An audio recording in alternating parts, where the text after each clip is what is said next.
இந்த அழகிய உலகை இறைவன் நமக்காக படைத்து கொடுத்திருக்கிறார்.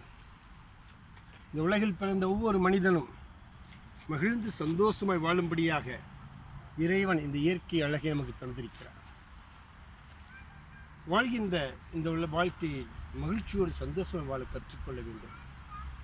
எந்த ஒரு தனி மனிதனுக்கும் தன்னைத்தானே அழித்துக்கொள்ள எந்த விதமான உரிமையும் இல்லை. இந்த அநேக தற்கொலைக்கு நேராக ஓடிக்கொண்டிருக்கிறார்கள். அது மிகவும் தவறு. தன்னைத்தான் அழிப்பதற்கு உனக்கு உரிமை இல்லை. அதே போல எந்த ஒரு மனிதனையும் அழிப்பதற்கு உனக்கு உரிமை இல்லை.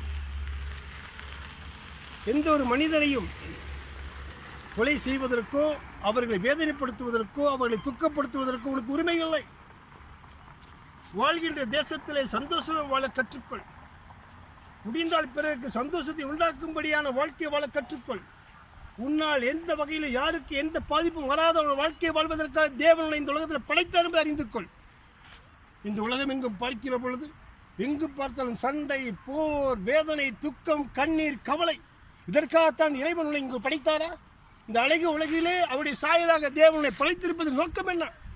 இந்த உலகத்தில் வாழ்கின்ற பொழுது சந்தோஷமாக மகிழ்ச்சியாக பிறருக்கு ஆசீர்வாதமாக வாழ வேண்டும் என்பதற்காக சகோதரனை சகோதரியை வாழ கற்றுக்கொள்.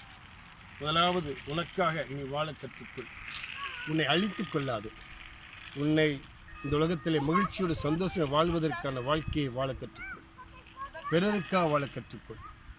உன் மூலமாக இந்த உலகம் சந்தோஷம் அடையட்டும். உன் மூலமாக இந்த தேச மகிழ்ச்சி அடையட்டும். ஆகவே எக்காரணம் கொண்டும் இந்த உலகத்திலே பிரச்சனை உள்ள ஒரு உலகமாக மாற்றாதபடி ஒவ்வொருவரும் தன்னைத்தான் அறிந்து தன்னைத்தான் யோசித்து தான் செய்யும் காரியம் பிறருக்கு மகிழ்ச்சியை உண்டாக்கும் காரியமாக மாற நம்மை நாமே அர்ப்பணிப்போமா?